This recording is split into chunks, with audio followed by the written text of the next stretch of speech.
Bon, je vous ferai pas l'affront de vous faire cette question. Faut-il séparer l'œuvre de l'auteur parce qu'on s'en bat les couilles? Non, il y a un truc plus précis sur lequel je suis obligé de passer parce que vous n'ignorez peut-être pas, si vous n'êtes pas nouveau, et ben si vous l'êtes, bienvenue et maintenant vous découvrez, je suis un colossal fan de Drieux La Rochelle.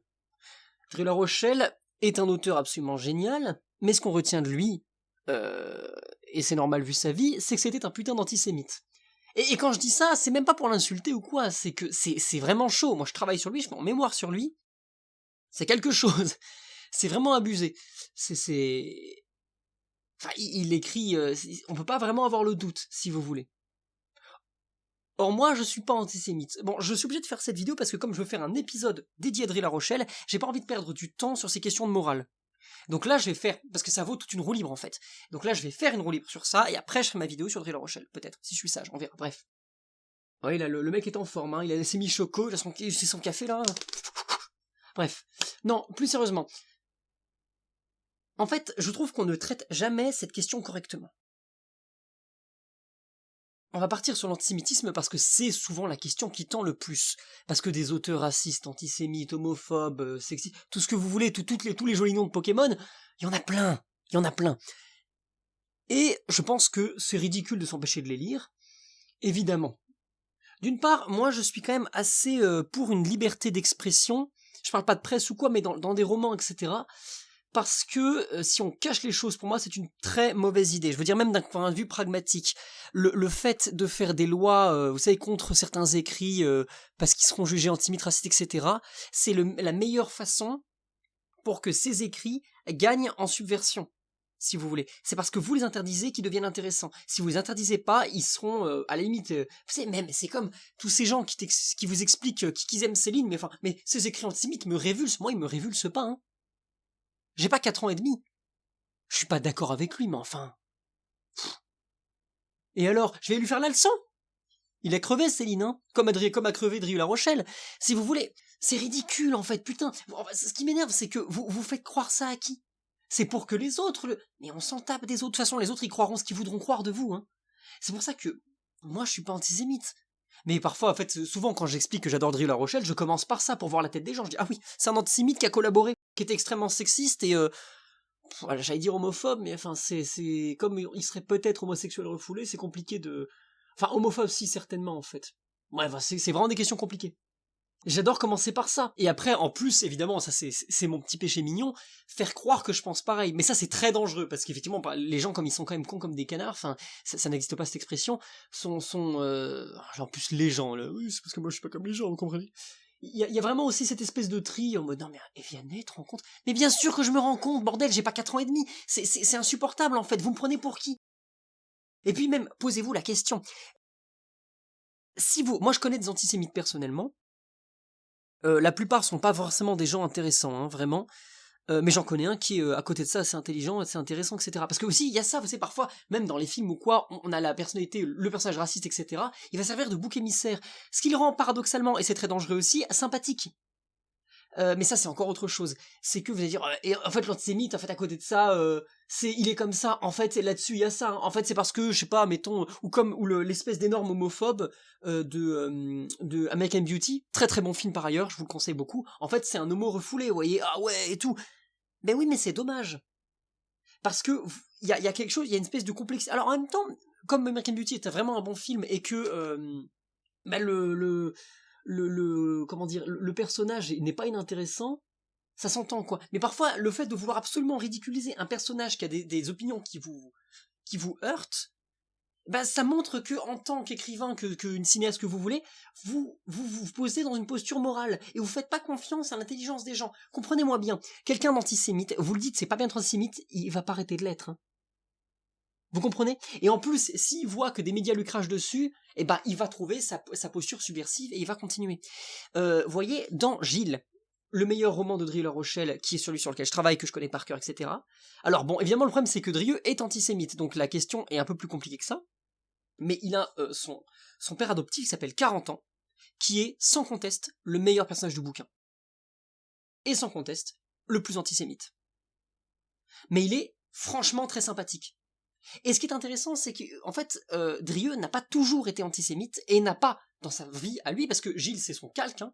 Drieux est toujours vraiment dans quelque chose de l'autofiction, mais ça j'en reparlerai. Euh, 40 ans n'a jamais vraiment existé. Il y a très vaguement un oncle qui aurait pu y ressembler, mais de très loin. Et pas du tout comme cette présence-là. Vous voyez? Et en fait, ce qui est intéressant, c'est que Drieux, quand lui a grandi, il n'a pas toujours été antisémite. Par exemple, en fait, il raconte notamment dans la comédie de Charleroi, qui sont des nouvelles de guerre, qui voit mourir un de ses camarades juifs, et il dit, même si il faut le prendre avec une pincée de sel, parce que c'est Drieux, c'est forcément toujours très ironique, il dit, il voit un de ses camarades juifs mourir à la guerre, et il dit, oh juif, comme tu meurs bien pour ta patrie. Autrement dit, il voit bien que les juifs, c'est pas une patrie parmi les autres, et que, enfin, il le voit bien à ce moment-là de sa vie, et que, enfin, que c'est pas une patrie dans une même patrie, c'est un juif français, qu'en l'occurrence là, c'est le français qui compte. C'est très intéressant. Mais peu importe. C'est pour ça que pour moi, à un moment, en fait, vous n'êtes pas idiot. Si vous lisez un auteur antisémite, vous savez, c'est ce même. Je vous le mettrai à l'écran là, avec moi quand je lis un bouquin féministe, enfin non, quand je lis un bouquin d'auteur misogyne et je fais cette tête là pour bien montrer que je suis pas comme ça, hein, que les femmes voient bien que je suis pas comme ça. Merde, quoi, vous faites ça pour prouver ça à qui? Vous savez, il y a un truc très important, je crois que pourquoi on lit? Alors je mets la poésie à côté parce que la poésie, enfin, ouais, ça marcherait quand même, mais je pense qu'on lit pour apprendre à vivre.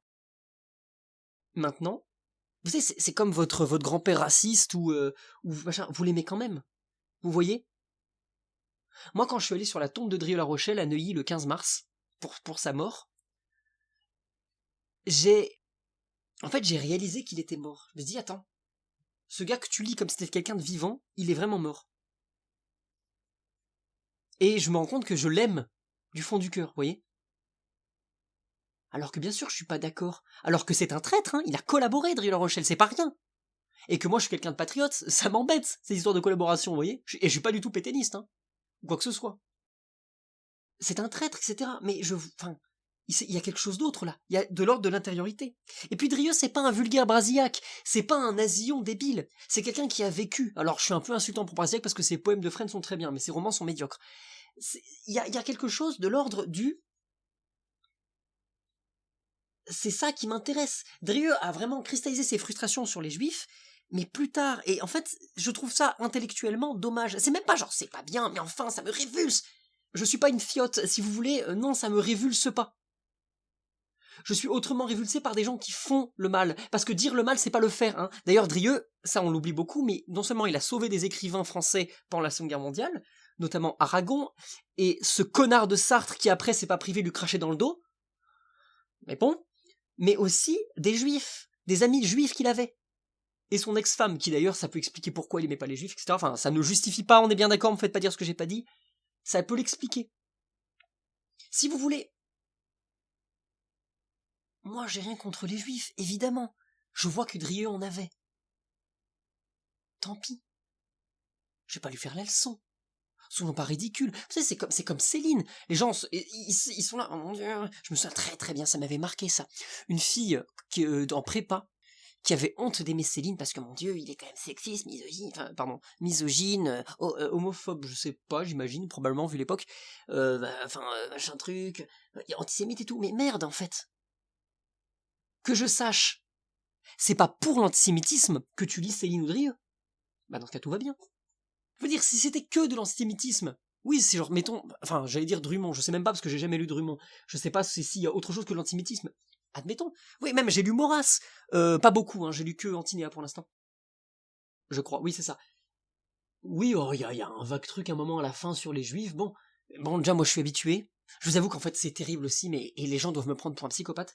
Moi j'éclate de rire quand je vois un truc antisémite parce que ça me réjouit que des gens se disent tout ça c'est de la faute des juifs. Pourquoi? Parce que j'adore l'humour absurde. Comme ça partait très mal, mais j'adore l'humour absurde. Et pardon, mais avant de dire c'est pas bien, juste c'est absurde de se dire non mais les juifs ils contrôlent le monde. Je vous jure ça me fait triper. Je me dis mais c'est il y a vraiment des gens et ça va, et ils vivent comme ça. J'adore. Vous savez, moi, quand il y a un antisémite ou un complotiste qui me parle, j'avais un pote comme ça. Alors je pense qu'il pense plus trop ça quand même, mais il commençait à me dire ouais mais regarde les deux tours, hein, George Bush machin, elles ont explosé avant. J'ai pris un verre, c'était un whisky pas mauvais je crois, ça bon. Je me cale dans mon siège, c'est un peu en arrière. Ah, vas-y roule. J'adore. En fait, je sais pas, faites-vous confiance. C'est que là, oui, mais enfin, ces idées, ils vont les garder. Mais en fait, je pense que si on l'empêche de se dire, il y a toujours des cercles qui le feront. Tu sais, il y a des gens qui lisent Drieux, je me souviens très très bien, une fois en fac, j'avais mentionné Drieux parce qu'il était question de parler d'un processus narratif. C'était vraiment narratif, c'était de la stylistique, donc j'avais mentionné Drieux. Et à la fin d'un cours, je vois un gars avec un air un peu effacé et un petit nez de fouine qui arrive vers moi comme ça et qui me dit, ouais, t'as lu Drieux? Ouais, j'aime bien et tout. Ah ouais, Céline rebattait Brasiac. Je vais c'est pour ça. Céline rebattait, enfin Brasiac non, mais Céline rebattait, c'est très intéressant. Morand Chardon aussi, ça c'est que des écrivains collabos. Morand Chardon, Céline rebattait, je vous les conseille fortement. C'est de très très bons écrivains. Et mais c'est pas parce que je sais pas quoi. Par exemple, celui de Chardon que j'ai beaucoup aimé, c'est L'Épithalame, 1921. C'est un excellent roman. Vraiment, c'était une claque en termes de. J'ai lu ça, je me souviens fin août début septembre là, quand je venais d'arriver à Paris. C'est le premier bouquin que j'ai lu quand j'étais à Paris, je crois. C'est ça, je l'avais commencé juste avant ou dans le train peut-être. Vraiment, en fait, c'est vraiment très intéressant du point de vue de la subtilité des relations sociales. Et entre un homme et une femme, ce qui se dit, ce qui se disent pas, pourquoi le mec est insupportable, pourquoi la fille aussi, mais en même temps elle a un peu raison, et le mec parfois a raison, et enfin bref, c'est vraiment génial, c'est la vie d'un couple qui pourrit un peu, incroyable.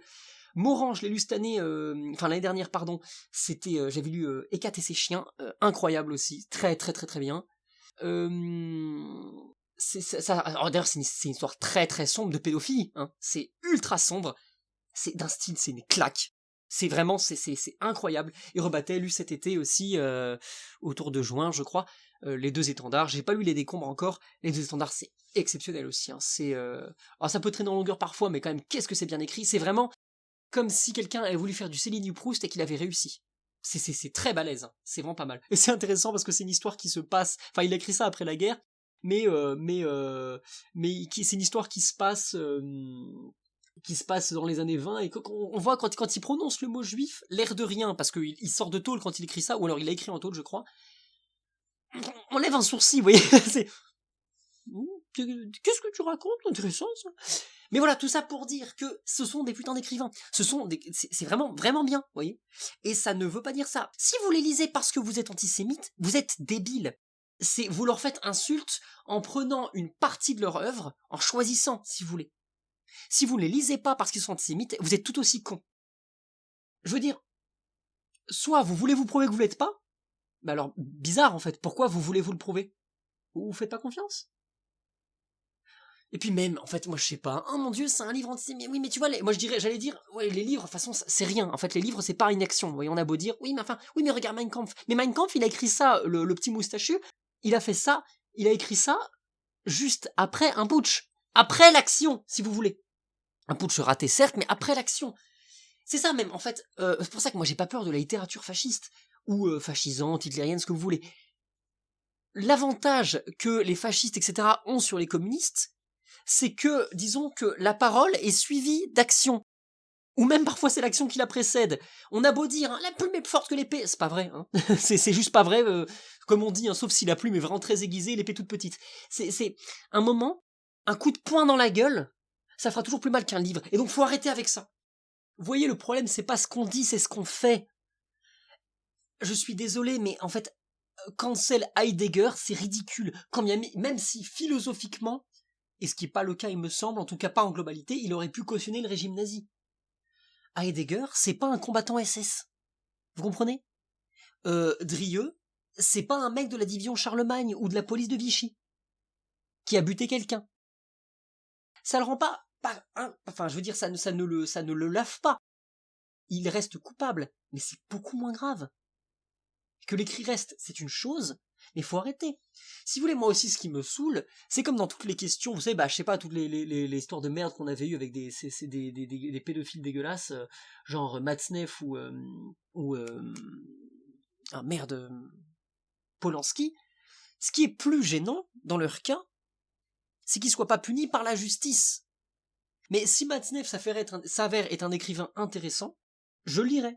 Alors, à la limite, je prendrai ces bouquins d'occasion pour pas qu'ils me touchent quelque chose, vous voyez. Mais je le lis. Je l'ai jamais lu Matzneff encore. C'est comme Polanski, il y a des bons films.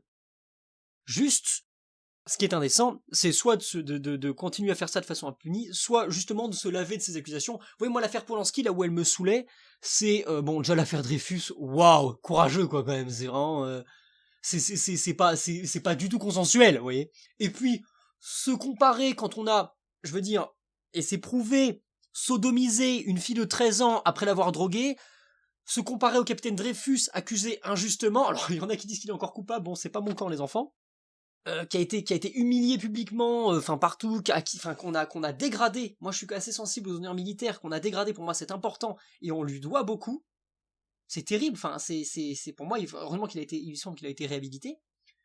Mais c'est pas pareil, en fait, parce que lui, c'est un militaire, un innocent. Toi, t'es pédophile et pas innocent. Après, bon. Oui, c'est ça, et à côté de ça, je m'empêcherai pas de leur lire film, juste dans ce cas-là, je m'arrange pour pas que ça retombe dans leur poche, parce qu'effectivement, là, ce serait pas légitimer la chose, mais quand même, quoi. Après, bon, il y a la question vous savez, des Oscars, des récompenses, etc. Mais là-dessus, enfin, je veux dire, si on avait un mot à dire dessus, ça se saurait, n'est-ce pas? Pareil, en fait, j'écris rien du tout, je fais cette roue libre, après une discussion que j'ai eue dans les commentaires de ma vidéo sur Victor Hugo. Quelqu'un disait, quand même, en fait, ce qui est énervant, c'est sa posture. Ce qui est plus énervant, c'est qu'il est hypocrite. C'est pas tant son immoralité que son hypocrisie. Pareil, sur l'immoralité, il y a un autre truc intéressant. J'aime beaucoup Gide. Gide, on va pas y aller par quatre chemins, hein, c'est un pédophile. Et ça, c'est très très gênant, surtout qu'en plus, lui, il fait beaucoup d'autofiction, et qu'il raconte dans l'immoraliste, qu'il en fait un roman, mais après, dans Si le grain de meurt, il raconte la même chose, et c'est pas un roman qui touche des gosses. Ah, c'est gênant. C'est gênant, et c'était genre, gros, ça me dégoûte, en fait. Ou toute sa génération, hein. D'ailleurs Valérie je sais pas trop, mais Pierre-Louis, ce mec c'était au moins bizarre. Oui bon, même Pierre-Louis il est... Enfin pour le coup c'est plus que bizarre, il y a vraiment enfin c'est un obsédé sexuel au sens même malade sexuel je pense, c'est comme Sade, hein. Mais ça pareil Sade, tu comprends, ça dérange pas parce que lui c'est pas un collabo, mais putain, vous vous foutez de ma gueule, qu'est-ce qu'il raconte ce gars-là? Et tu parles qu'est-ce qu'il a... Dans le tas il y a des trucs qu'il a fait, hein. Et ça veut pas dire qu'il faut pas le lire, hein. Moi j'aime pas le 18ème, mais ça veut pas dire qu'il faut pas le lire. Ça veut dire que méfiance, mais puisqu'on parle de 18ème, oh merci Vianney, merci pour cette transition, tu es beau. Bref, puisqu'on parle de... Putain, oh là là, la roue libre qui porte bien son nom, puisqu'on parle de 18ème, ce cher Voltaire sur lequel je ferai un épisode parce que vous imaginez bien, vous voyez d'où je viens intellectuellement, j'ai cité Joseph de Maistre, ça m'est arrivé. Je déteste le XVIIIe siècle, en particulier celui de cette espèce de connard avec son petit bec en termes de nez, hein, qui vient donner des ordres au roi, qui se prend pour n'importe qui. Je parle du roi de Prusse, hein, Frédéric II, pas le roi de France. Que le fameux, hein, c'est cette espèce de... Oui, le despote éclairé, non mais en fait le philosophe... Tu fais 50 kilos. À la ligne. Un moment, stop. Juste ferme ta gueule. En plus, comme dirait Baudelaire dans Mon cœur mis à nu, à moins que ce soit les fusées, à chaque fois je me trompe, il me semble que c'est Mon cœur mis à nu, il parle de Voltaire en disant c'est l'antipoète, le roi des badauds. Putain, oui, il est insupportable Voltaire. Il est insupportable. Et surtout, il est méchant. En fait, il est juste méchant, vous voyez. Et que moi j'aime bien le pamphlet, hein. Je connais mal Blois, je l'ai encore assez peu lu, mais je le trouve plaisant. Parfois c'est bien aussi d'avoir quelque chose qui tape là, merde, un peu de sang, on est en sang, et ça reste encore que de l'écriture, on est bien d'accord. Mais c'est de l'écriture violente. Quelqu'un à qui j'ai fait lire Gilles dernièrement m'a dit, hein, j'ai eu du mal à cause de la violence du texte. Bagarre. Vous voyez, j'ai envie de dire, réveille-toi là. Mais le problème c'est que c'est bien d'être violent, mais il est juste méchant. C'est des ad hominem, et cette espèce d'esprit de salon du 18ème insupportable. Parce que ce que je reproche à Voltaire, parce que justement la demoiselle dans les commentaires, ou la dame, j'espère que elle disait un truc intéressant, elle dit mais enfin, lui il écrit un truc sur la tolérance, mais à côté de ça il dit ça sur les juifs, ça sur les homos. Oui, mais alors on parle pas de la même tolérance, hein. On parle de la tolérance 18ème, à un moment où on décalotait des protestants, à la belle époque j'ai envie de dire. Enfin, même si c'était plus ou moins fini, mais enfin, il y a cette question-là. C'est pas la même tolérance aussi. Donc on peut pas l'attendre. Si vous voulez, on peut pas demander à des auteurs d'une autre époque. Il faut dire, je dirais, mais l'antisémitisme à une époque, c'était normal. Pas forcément partagé par tout le monde, mais normal. C'était pas surprenant qu'un Drieux La Rochelle soit antisémite. Vous comprenez? Et ça ne veut pas dire que c'est bien ou pas, hein. C'est juste, on peut pas lui demander et rougir en mode, oh mon Dieu. Et je veux dire, même pour nous, notamment parce qu'il écrit beaucoup ça avant la guerre, mais pour nous, si l'antisémitisme est aussi tabou, c'est parce qu'entre-temps, il y a eu la Shoah. Alors maintenant, le rapport de Drieux à la Shoah est vraiment compliqué. Est-ce qu'il a fait ci, est-ce qu'il a fait ça? je vois mal comment il aurait pu ignorer les déportations. Mais dans son journal, alors que il a pas tendance à se cacher les choses, Drieux, il n'en parle jamais. Même, il dit un truc intéressant, donc je me demande vraiment ce qu'il a pu voir ou quoi. Il raconte qu'à un moment il dit, mais enfin, finalement, les nazis sont même pas assez antisémites. Et j'étais en mode, pardon, d'accord. Ah! C'est quoi assez antisémite alors? Mais c'est parce que justement, c'est pas pour ça que je lis Drieux, si vous voulez. Bon, la limite pour me taper des barres, parce que encore une fois, l'antisémitisme me fume. Parce que je me dis, mais putain, c'est absurde. Genre, mais enfin, c'est pas drôle, c'est arrivé, mais putain, je fais j'ai vu des gens mourir, aujourd'hui je vais dire, de mes yeux, hein, moi, j'ai vu des gens mourir. Dans mes proches. Et je fais des blagues dessus. Vous croyez vraiment que je vais pas faire des blagues sur des crimes contre l'humanité? Alors, c'est pas pour tous les goûts, hein. Mais pour moi, à un moment, faut arrêter d'être une espèce de fiotte, quoi. Et me prenez pas à droite, ça veut dire fillette. Secouez-vous. C'est pas ça la vie. Vous comprenez? Il y a des choses qui existent, en fait. Et l'antisémitisme, ça existera toujours. Maintenant, c'est pas en interdisant des livres que ça arrêtera, hein. Moi, ce qui est, à mon avis, plus gênant dans un écrivain ou pas, c'est la posture qu'il va prendre. Si c'est hypocrite, ça me pose un problème. Typiquement, Victor Hugo, justement. Victor Hugo qui fait le grand bonhomme, oui, moi, s'il n'en reste qu'un, je serai celui-là, t'as jamais touché un fusil de ta vie. Calme-toi. Et oui, la grande truc, et Dieu, et l'œil dans la tombe, et regardez Caen, pardon. Oui. Mais tu fais habiter ta femme et ta maîtresse ensemble, et tu trompes ta femme toute ta vie. Et tu écrases tes enfants par l'orgueil, et tu fais du spiritisme. Ta gueule, en fait. Descends. Et en plus, tes poèmes sont vraiment pas aussi bien que les autres, hein, mais enfin bref. Les autres poètes, j'entends. Mon problème, et j'en reparlerai, mais avec Voltaire, c'est pas son homophobie, son machin truc. Enfin, quand vous fouillez les auteurs, c'est tous le cas à une époque, à moins d'eux, mais globalement, c'est tout le temps pareil. Et peu importe, c'est pas ce que vous leur demandez. Je veux dire, si vous allez voir un auteur pour vous...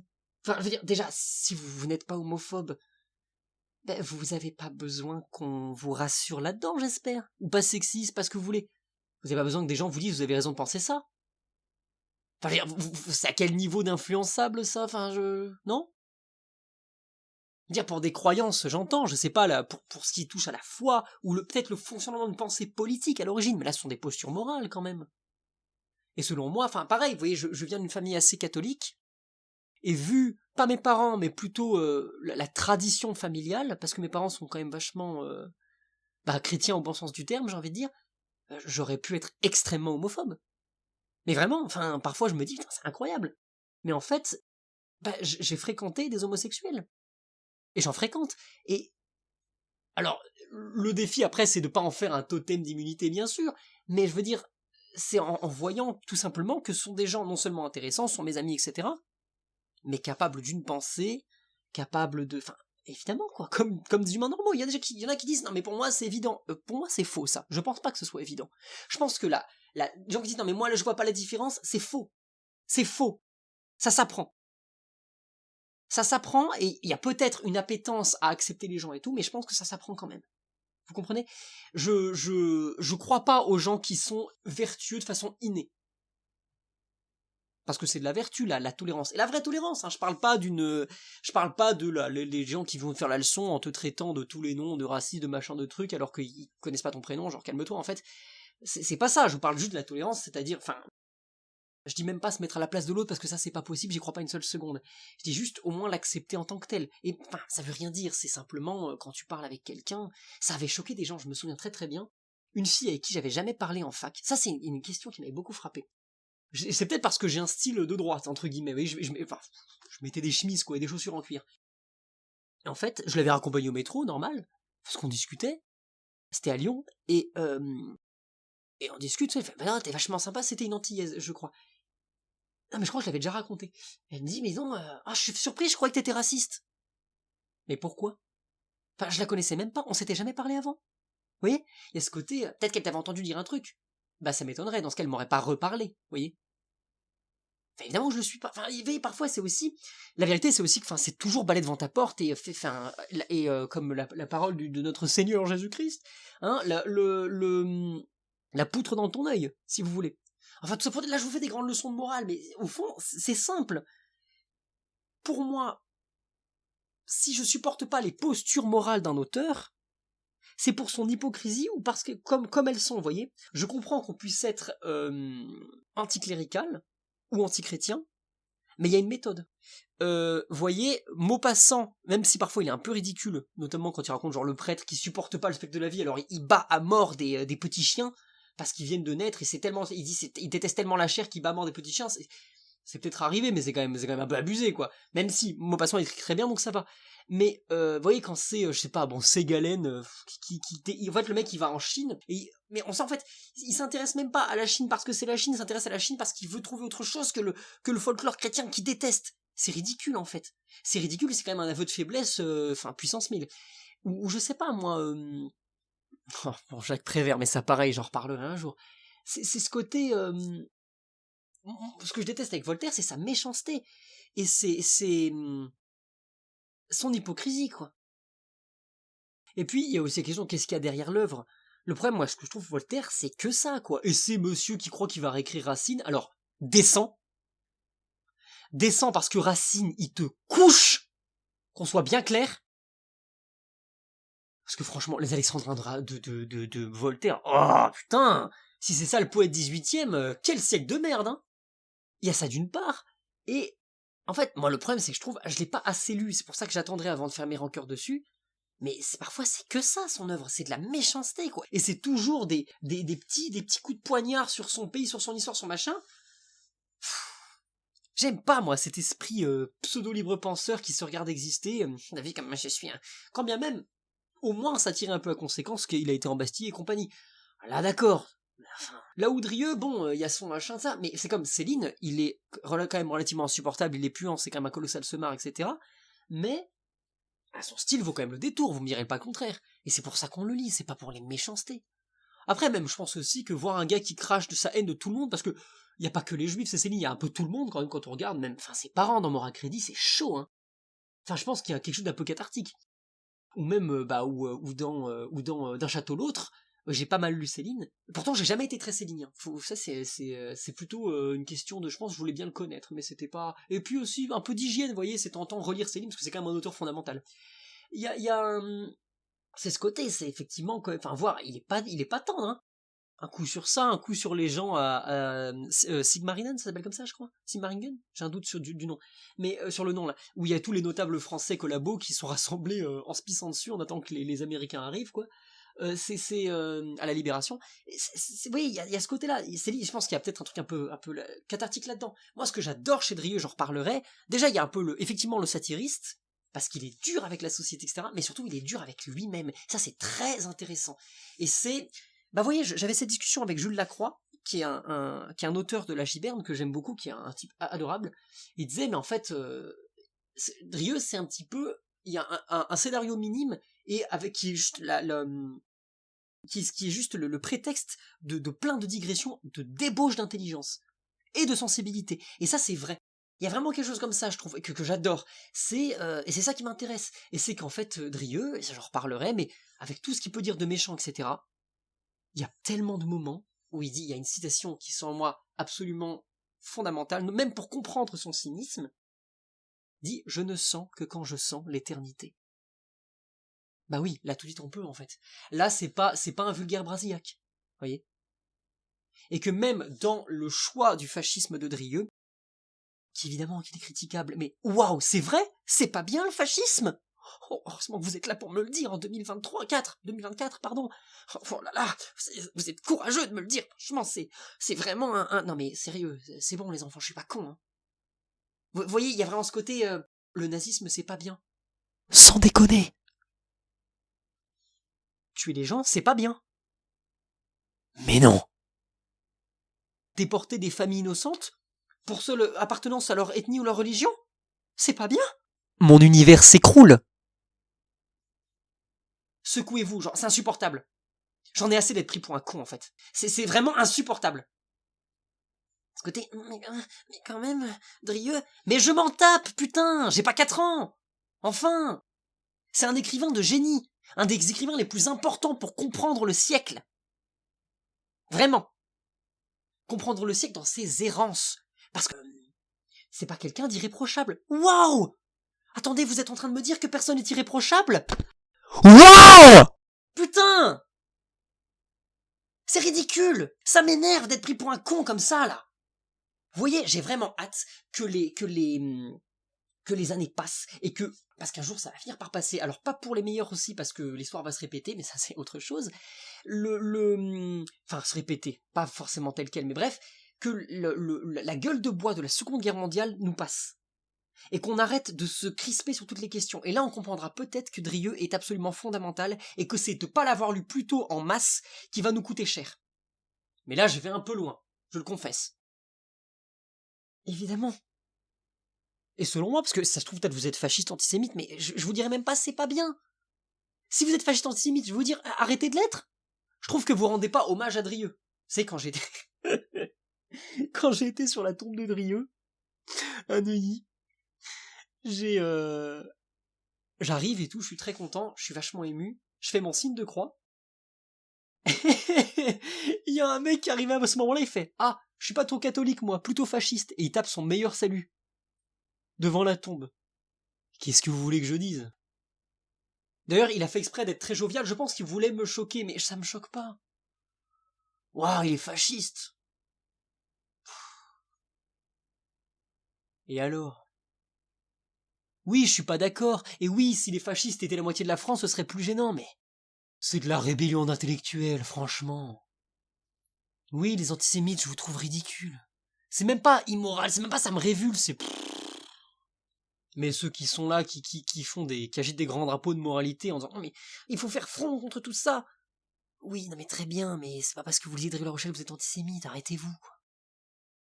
Enfin voilà, moi je pense, faites-vous confiance, vous êtes assez intelligent, j'ai fait n'importe quoi dans cette roue libre. Hein. Bref, j'ai aucune façon de conclure cette roue libre, peut-être que je rajouterai des trucs, ça m'étonnerait quand même, ça a l'air assez complet comme ça et surtout assez long. Mais voilà, enfin, faites-vous confiance, vous n'êtes pas débile. Pitié. Et je ne le suis pas non plus. Puis merde, si vous croyez que que je vais être antisémite parce que je lis Drieux, bah vous êtes con, hein. Excusez-moi. Vous êtes con comme vos pieds, vous n'êtes même pas digne de lire une de mes lignes. Ou des siennes.